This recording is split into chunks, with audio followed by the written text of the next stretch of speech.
Sakura used to be known for her voice.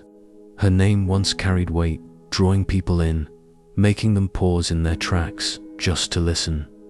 Her songs weren't just music, they were anthems, speaking to people's hearts. But now, it felt as if that person no longer existed. The memories flooded back, the headlines, the whispers, the viral videos. It was supposed to be her breakthrough, the night she was going to elevate her career to new heights. But instead, it was the night everything crumbled. His name was Kazuo, the most sought-after actor in Japan. Handsome, charming, and above all, married. At first, Sakura had been in awe. He was a legend, and she, nothing more than a rising star. But somehow, they started talking. Then talking turned into late-night conversations, and late-night conversations turned into a mistake she could never take back. At the time, both Kazuo and Sakura had convinced themselves it was nothing, just two lonely people finding solace in each other. But deep down, Sakura had known it was wrong. She knew he was married, she knew the consequences, but she couldn't stop. His attention had been intoxicating, and she had been so lonely. One night it happened, a kiss that turned into more, a night together, and the next morning, Sakura woke up with the crushing realization of what she had done. She didn't know it then, but that had been the beginning of the end. A few days later, the tabloids got a hold of a picture, one of Kazuo and Sakura leaving his apartment. The photo was blurry, but it didn't matter. The rumors spread like wildfire. They weren't just about a love affair. They were about betrayal, deception, the betrayal of his wife, the betrayal of the public, who had always seen him as a perfect family man. Sakura didn't know how to process it. The media attacked them both, but most of the venom was directed at her. She was the other woman. The public had no mercy. Kazuo's wife, Miyuki, was beloved, a saint in the eyes of the public, and Sakura, she was the villain. Homewrecker, they called her. Sakura, the woman who destroys families. That was the headline that haunted her. She couldn't escape it. No matter how many times she apologized or tried to explain herself, the damage was done. It didn't stop with the tabloids. The whispers were everywhere, at concerts, at public appearances, in interviews. Every time she went out, she could feel the eyes on her, the judgment in the air. People didn't look at her the same way anymore. They saw her as scum, a woman who'd broken a family apart for her own selfish desires. At first, she had tried to handle the criticisms.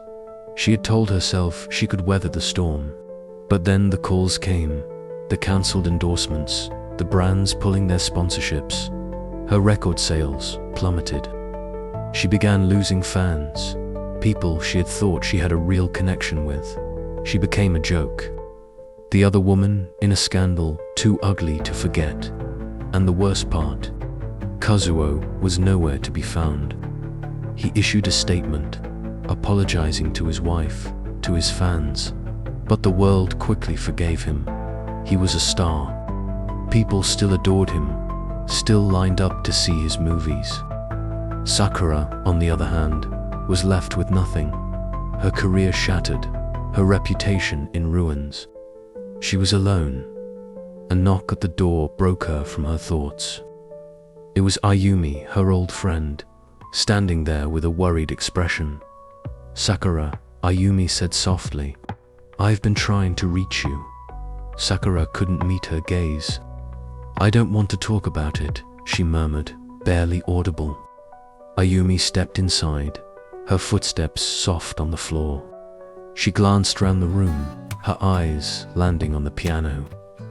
Sakura could feel her concern, but also her frustration. She had seen her like this before, lost in her own self-pity. "You can't keep hiding from this," Ayumi said, her voice gentle but firm.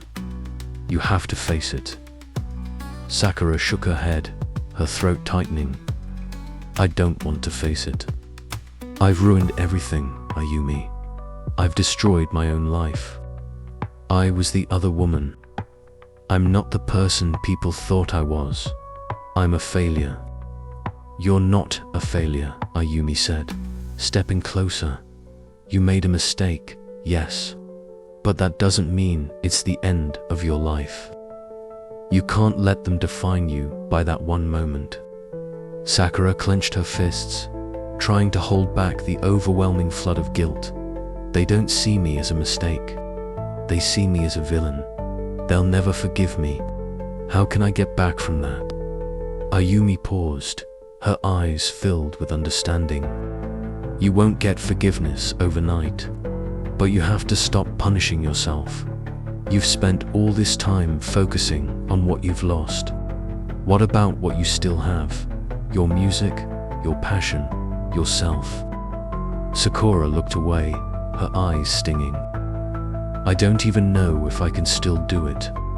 I don't know if I can still sing or perform in front of people after all that's happened. Ayumi sighed softly. You're not doing this for them. You're doing this for you. If you can't find the strength to face the world again, at least do it for your own healing. Don't let them take that from you. Sakura wanted to argue, to tell her that it was impossible. But somewhere deep inside, she knew Ayumi was right. Taking a deep breath, for the first time in weeks, Sakura walked over to the piano. The keys were cold beneath her fingers, but she sat down. Her hands trembled, unsure of where to start. The weight of her guilt pressed down on her, but she pushed it aside just for a moment. She pressed a key, then another. Slowly, shakily, she began to play. Her fingers glided over the keys, hesitant, but it was her music. It was her voice. She found her breath, her rhythm, as she played the song that had been locked away in her heart. I've lost everything, but I'll find my way. The world may judge me, but I'll rise again. Tears filled her eyes, but she didn't stop. She kept playing, every note a step toward healing. Every word she sang was a promise to herself. She wasn't done yet. She looked up at Ayumi, her voice trembling but full of resolve. I'm not giving up. Not yet. And for the first time in a long time, Sakura truly believed it.